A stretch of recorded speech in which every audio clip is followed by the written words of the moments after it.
Today is Friday, January 17th, 2025.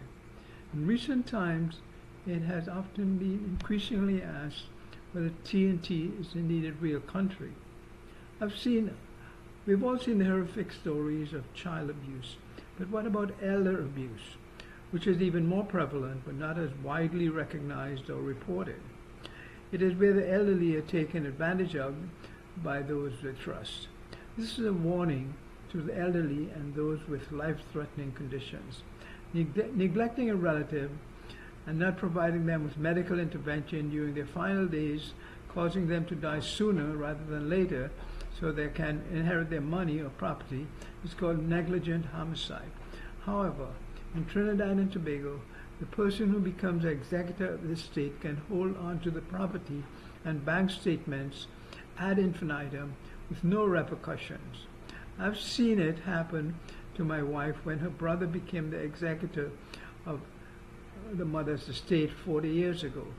40 years later, and he still hasn't done anything to share the estate proceeds with his siblings. After her brother died, his children took over the estate and acted as though it was theirs.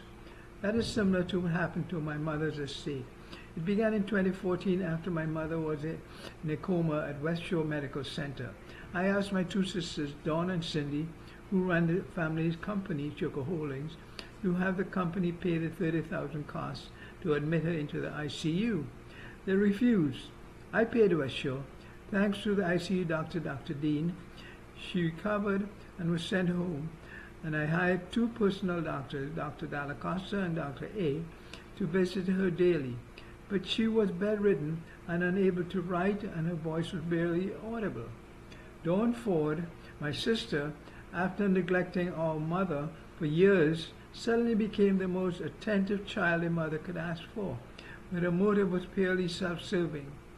She brought in an attorney to make a new will with her as the executor, and she had a witness, someone who worked for her, attest that my mother verbally agreed with the new will after it was read to her. After the will was made, Mom was subsequently neglected, which caused her untimely death in 2015. Dawn Ford applied to the court and became executor of Mom's estate. 10 years later, she still controls the estate. Will Dawn Ford's children take over and benefit from the executorship after Dawn's death? In Trinidad and Tobago, becoming an executor is like owning the estate of the deceased. Executors can use the estate's money and even sell the property if they desire. Is it any wonder people ask whether Trinidad and Tobago is a real place?